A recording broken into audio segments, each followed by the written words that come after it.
Ladies and gentlemen, now the third in the series on key ecosystem services for food and agriculture is the status of world soil resources. And I have the pleasure to invite Ronald Vargas Rojas.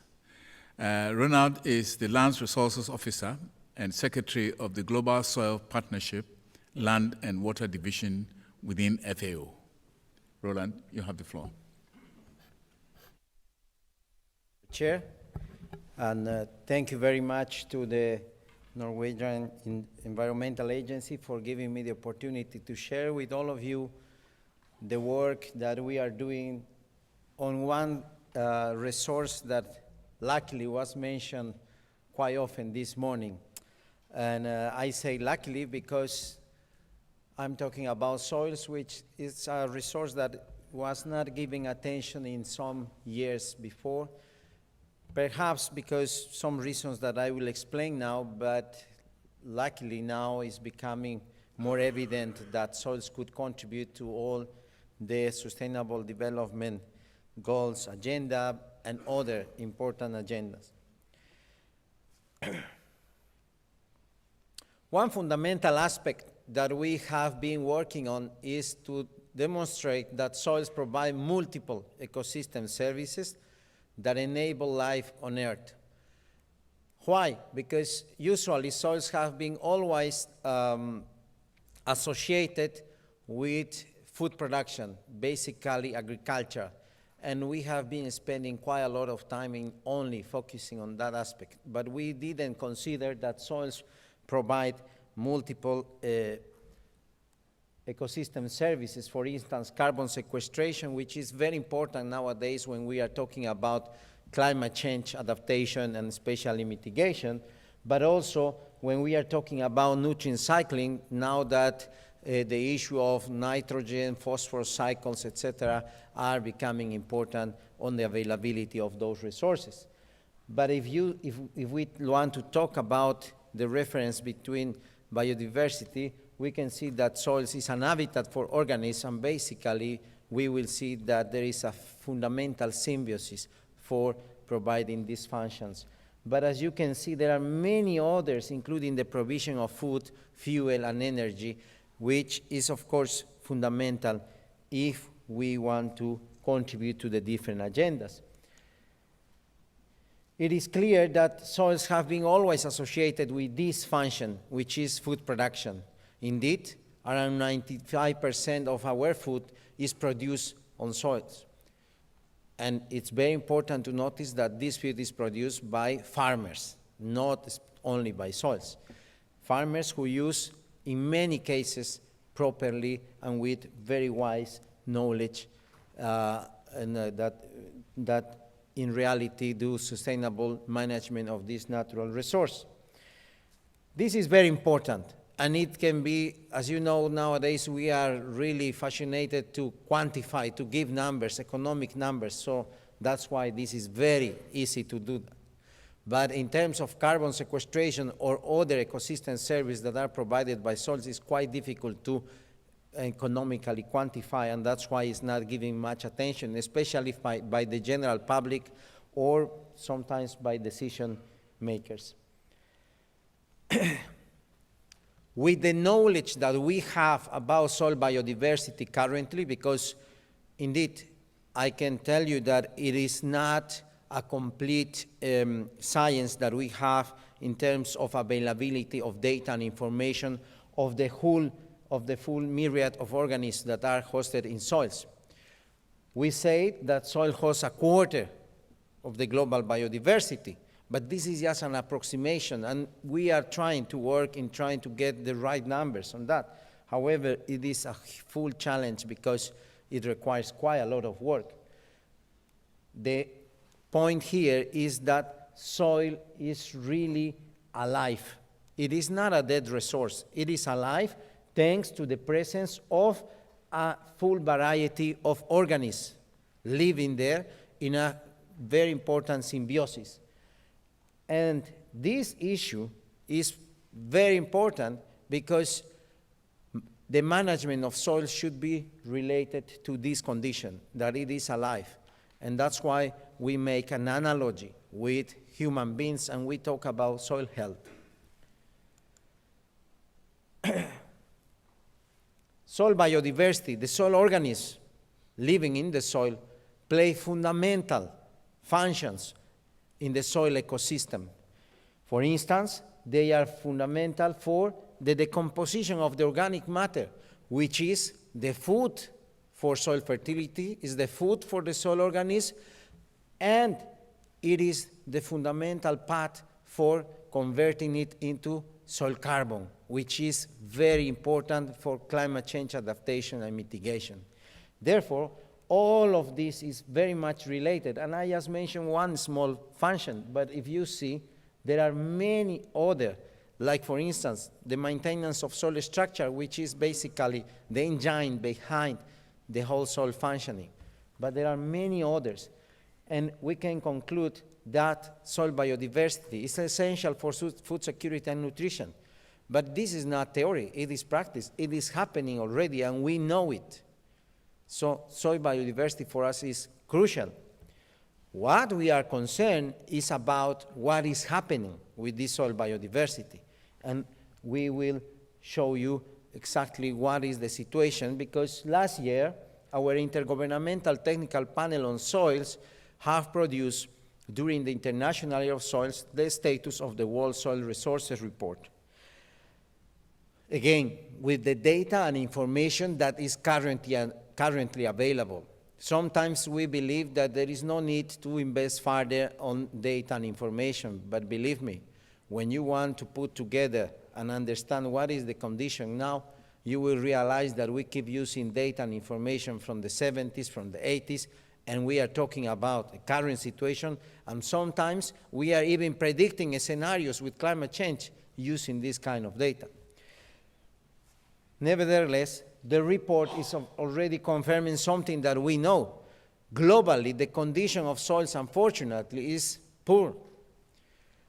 Instead, when we talk about soil health, we need to call the attention of you and many people that, unfortunately, soils globally are not facing a good condition, because there are many threats that are having a diversity of impacts depending on the region.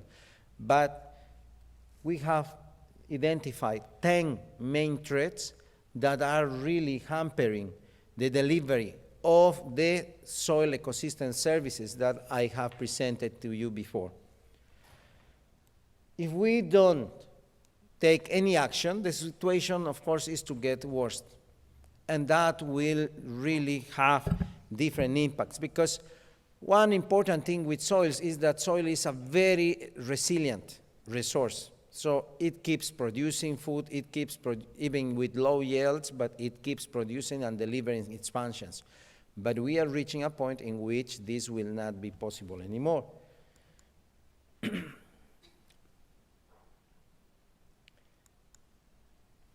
33% of our soils are already degraded. And that's why if you see many targets, we are talking about restoration of degraded land or degraded soils. But the cost of degradation, of restoring or rehabilitation, because restoration is really a huge challenge, sometimes very difficult to even see in a very high time span. That's why we use the alternate word rehabilitation, which is less demanding, but still very highly cost. With all the amount of money that we will invest for restoring 1 hectare, we could already prevent the degradation of healthy soils with quarter of that amount. Therefore, although restoration is on the board of many agendas, I think that we need to further think and invest on preventing degradation, because that's even more manageable. Well, the soil threats, the first one, although many soil scientists are against, unfortunately, is still soil erosion caused by wind and water, but especially caused because of tillage. Heavy mechanization and on the agriculture sector is really impairing huge damage in terms of soil erosion, the soil organic carbon loss associated with the first one, but also with other processes, nutrient imbalance, salinization, soil sealing, and soil sealing here is referred to the urbanization, covering soil with asphalt or any infrastructure, soil pollution from different sources, acidification, soil compaction, and waterlogging, but also loss of soil biodiversity is a threat per se and is located after salinization. However, all of these threats contribute to the loss of soil biodiversity, so they are integrated. Last week, the Joint Research Center of the European Commission, with whom we work a lot, have launched the Global Soil Biodiversity Atlas. This was an effort in order to try to put all the data and information that is, again, available, perhaps not the most reliable or scientific evidence that we need, but we need to try to depict what is possible. And an effort was made to identify where are the regions where we have a high soil biodiversity index. So you could see the green, the green dark areas are those areas with higher soil biodiversity, while we have also tried to identify what are the regions where soil biodiversity is under threat. So you could see, of course, there is high correlation between the high areas with biodiversity and those with threats. These are efforts in order to portray the message that, unfortunately, the trend here, these are every region, and we have the 10 soil threats globally. And you have here loss of biodiversity. In all of the regions, except one, you can see that the trend is to the condition to become worse. So we don't have positive expectations that soil biodiversity, the loss of soil biodiversity will be changing in terms of getting worse. Therefore, this really calls our attention. And this assessment was done by experts from every region. Well, I will go briefly to all the threats. Erosion, yes, it's a very important issue that we need to be conscious about, because erosion does not only mean the loss of soil, because while you are losing soils in the highlands, you can get more soil in the lowlands. So farmers there are more happy because they are getting fertile soil very rapidly. But this is associated with loss of infrastructure, is associated with loss of soil organic carbon, etc. And you can see we have many numbers here because people, and especially when we talk to the press, they like numbers. So we have produced quite a lot of numbers to show you the impact. But the issue is that soil erosion is the first soil threat globally and needs attention. The second one is soil organic carbon. And you know, soil organic carbon is, soil is one of the best pools in terms of sequestering carbon in the terrestrial ecosystems. So releasing that soil organic carbon that we have on our soils, we have a significant impact on global warming. Therefore, it is better to keep our soil carbon there. But for that, you need to implement many good practices in order to avoid that. Nutrient imbalance. We have the situation that in some regions we are overusing fertilizers or nutrients, and in other regions we are not replenishing the soil with any nutrient. So we are just taking yields, we are taking just crops, and we never think that this system needs some replenishment. This is exactly trying to show us there is a complete nutrient imbalance. And while there are many debates whether if we need to use chemical or mineral fertilizers or we need to use only organic fertilizers, the issue here is not really fundamentalism. We need to be pragmatic. And the issue is that, for instance, in Africa, we are trying to support because there is they call the Abuja Declaration, in which they want to increase the average amount of mineral fertilizer used, which was 8 tons per hectare per year, the goal was to increase it by 2015 to 50 tons per hectare per year. However, we want to widen this target because instead of just focusing on fertilizer, we want to promote the sustainable soil management, meaning the integration of various aspects of soils and not only the mineral issue. Soil salinization, a very important issue, especially in Central Asia, the Near East, and other areas. And one point that should call our attention here is that it's not only caused because of higher evapotranspiration. In many regions of the world, it is caused by improper irrigation systems. So we are bringing irrigation, but we are not using the right practices to irrigate, because the only thing we are doing is to cause soil salinization. And that's becoming a huge issue in many parts of the world. Soil contamination, well, many presenters have already spoke about pesticides, herbicides, excess of mineral fertilizers, etc. But we need to take into account also that we need to talk about very simple measures here, like for instance, normal general public throwing batteries onto the soil, okay? That's where contamination also starts. Or the waste disposal, which is a huge issue globally. So those are issues that we don't take into account. And here also we need to consider mining, which is a very, very important issue in terms of contamination of soils.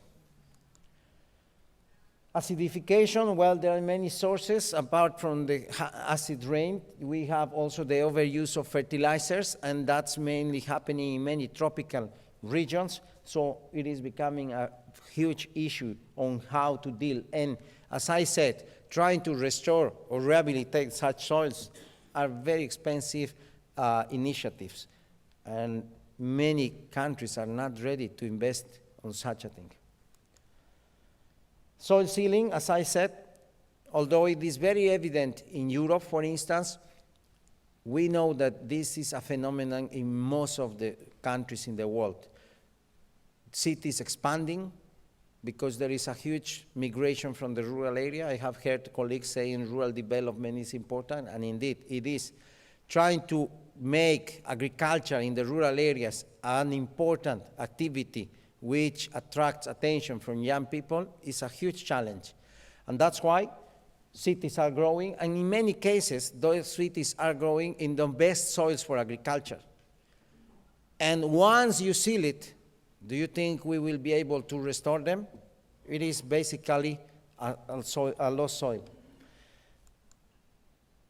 Soil compaction due to machinery, excess of machinery use, and also overgrazing is a common problem. And this issue of soil compaction is fundamental, because if your soil is compacted, you cannot have soil structure, you cannot have biodiversity, you cannot have soil carbon storage, etc. So this is a crucial issue.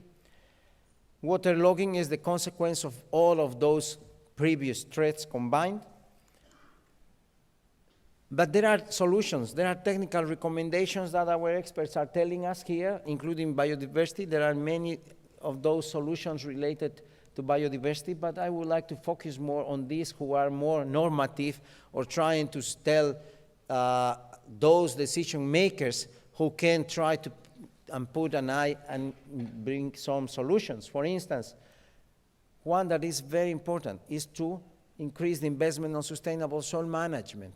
We have been trying to see how much governments are investing on sustainable soil management, and that doesn't mean that you have a rural development project and you assign a very small percentage on fertilizers, because that's how developers consider soils. Put an amount on fertilizers and then we are covering soils. That's not really what we mean. When we talk about sustainable soil management, basically we are trying to bring together all that you have discussed, but from the soil point of view. We want to enhance, first we want to keep our biodiversity that we have already, but we want to enhance it.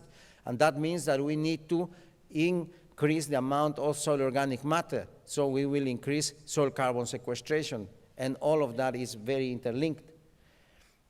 Also, unfortunately, they are very weak, and in many cases, there are no extension services anymore. So we need to be creative in trying to see how we could enhance extension services or how we can bring that knowledge from scientists to the users who are farmers. But we need to first listen to them, because we need to identify their priorities and we need to research what they need, know what the researchers want. And for instance, we have one program that is called Soil Doctors, which is an alternative solution to places where you don't have extension services. We need to encourage more people to study soils, but that's already an important task. Soil information is fundamental. We need to invest on national soil information systems. We need to target research, and very importantly, we need policies and governance of soils at national level. And for that, we are trying, of course, to mainstream it. There are specific references here to how to protect soil biodiversity. I will not go to that, but I will conclude with how. From our side in FAO, what we are doing and our members are doing is they establish this global soil partnership in order to have an agenda for action to promote sustainable soil management. How? Using some normative tools like World Soil Charter, voluntary guidelines for sustainable soil management, in which soil biodiversity is essential. But what we want is to go a step further and work directly with those soil users, because at the end they are the ones who can change the current situation to a better one. Thank you very much for your opportunity and for listening.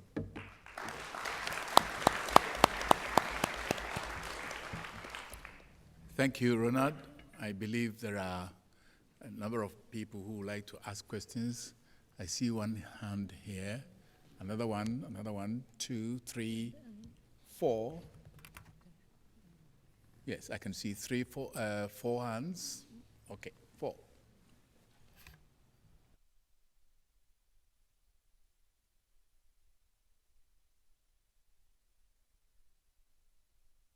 Hello. Okay. My name is Thiago Cavalcante. I'm from Brazil. Actually, I have 2 questions. And thank you very much for your very Please ask only one. Okay. Okay. You mentioned in your presentation that there is a difference between restoration and rehabilitation, and that restoration is a very costly process, and that's why we prefer to use the word or the process rehabilitation. I would like to hear more from you on the difference between what you consider as restoration and rehabilitation. Another set of terms that we often see used interchangeably are land and soil. Perhaps if you could give some distinctions between land degradation and soil degradation, it would be very useful too. Thank you very much. Okay, thank you very much for the challenging questions. Well, when we talk about restoration, it means that we need to go back to the initial condition, in this case of soils. So if we have currently a degraded soil because of erosion, which it means that we have lost quite a lot of the topsoil, and we have gullies or rills, etc., by restoration, we need to go back to how the soil was in its initial condition. That's why it's very challenging, because it means we need to bring back that topsoil that was lost. By rehabilitation, it means that we need to solve the problem, but not back to the original condition, but to solve the problem to the extent possible. So there is less commitment when we rehabilitate. Again, it will be the best to restore, but sometimes it can take 10, 15, 20, 30 years. I wonder if someone will be willing to invest resources and wait for such a long time to see results. Especially resource partners or donors, they want to see some results in the short or medium term, but restoration is a very long-term activity. Regarding land and soils, well, that's always the question. And we have an answer for that. Basically, land is everything.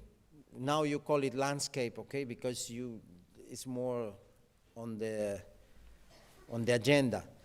But land involves all the resources, including soils, climate, vegetation, water, etc. Soil is one component of land. Land degradation could be, for instance, including soil salinity, and you can also have loss of vegetation. So you are having land degradation there. While soil degradation is very clear. You can have soil salinity or you can have soil erosion only and so. But great part of the land, of course, is, let's say, governed by soils, because many of the issues with soils can have an impact on land.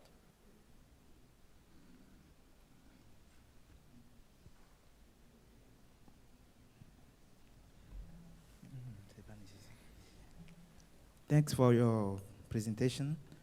If I well understood, 95% of food, let's say soil contributes to 95% of food. So my question is to know, we know food depends not only on soil, but on other factors like pollinators, like other water, etc. So what is the contribution of the other factors? Does it mean that if we kill all the pollinators, we still have 95% of food available for humanity? Well, I understand your question. And well, what I want, for instance, I will tell you, in this soil atlas of biodiversity, a calculation was made in order to see how soil biodiversity, okay, the different organisms contribute to the calorie intake. And they calculate that it is around 96% of the total calories coming and produced by soil biodiversity alone. When we talk about that approximately 95% of food is produced on soils, we are talking about that the medium used for growing that food. Of course, there are many other factors, as you clearly pointed out, but we are talking about only those food crops that are grown on soils. Why? Because then you have fisheries, for instance. They are not grown on, they live in the aquatic system, not in a terrestrial system like soils. That is the concept behind. But definitely, you cannot just produce food on soils alone. You depend on many other factors.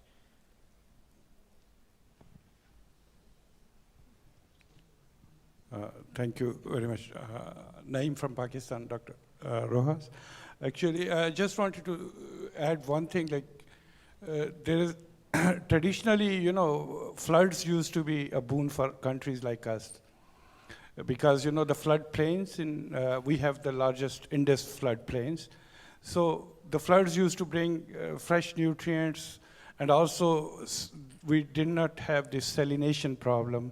But now we have infrastructures built to control and channelize the floods, and I think we are having more salinity in our plains because of we are not letting the floods do the natural job they are doing. So I think most of the flood plains in Pakistan now are, you know, we have habitations there, actually, because of our increased population. So naturally, we had some traditional systems of soil conservation in which we used the old structures to hold the flood water and actually get sweet water, and also our wetlands were replenished and our soils were enriched, but that's not happening anymore. We are now having flood damages, you know. So yeah, these are some of the things which are actually the management practices which are leading to soil degradation in our countries. Well, thank you. I think it's a relevant comment, and it's happening in many places, and that's why management is fundamental, but we need to consider really where where the waters are coming from, where the soil sediment is coming from, because, well, you can have an origin of salty soil already, and you are just trying to sediment it there. So there are many issues that we need to consider.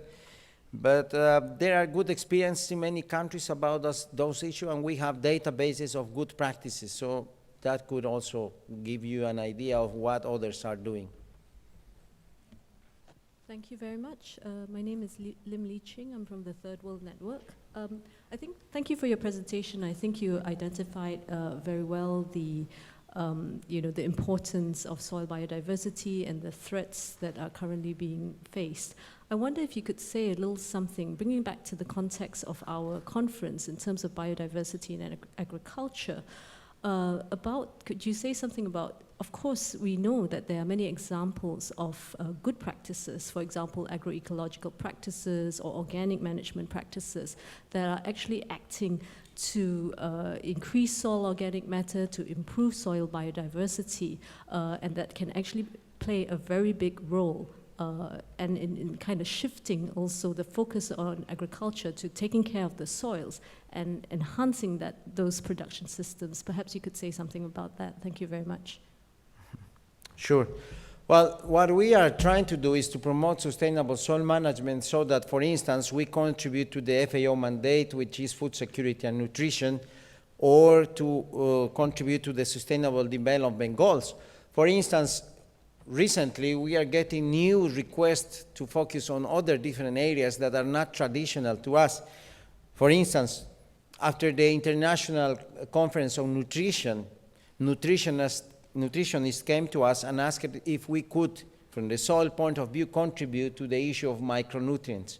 Why? Because there is what they say in single terms is that the food is not, the nutrient content of food is not the same as it was before, and is basically lacking nutrients, especially micro.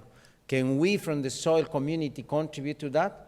And we are working on that currently, because there is what they call now biofortification of soils. So we are trying to develop practices that could help us to enhance not only the conventional, because soil fertility has always addressed nitrogen, phosphorus, and potassium, and sometimes some cations, but now we are moving into an area in which we are also enhancing micronutrients like zinc, gyrum, and boron, etc. But another important area in which soil biodiversity plays a role is the resistance of, well, it's not my topic, but we got that request, is, for instance, the antimicrobial resistance and the issue of and presence of heavy metals on soils and the direct impact into health. So all these are new to us, and we are trying to really focus on giving new alternatives.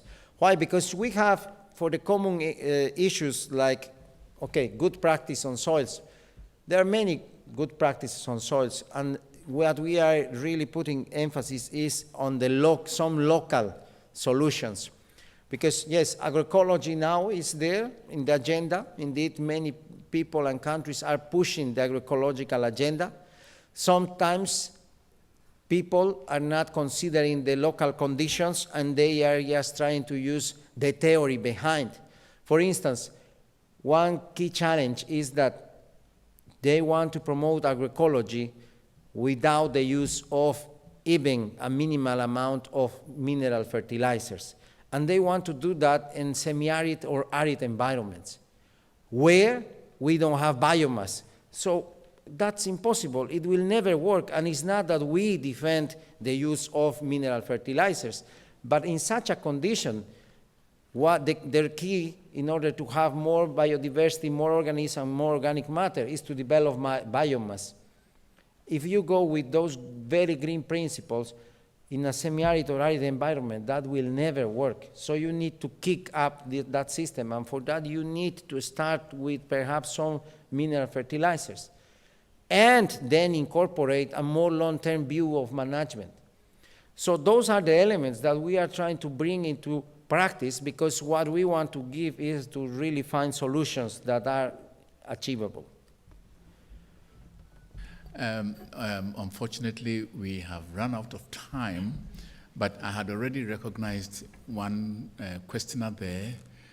What I would do is, if you just ask your question, Ronald will not answer it. We will all hear the question, then later on we will get answers from Ronald outside here. Okay. Thank you.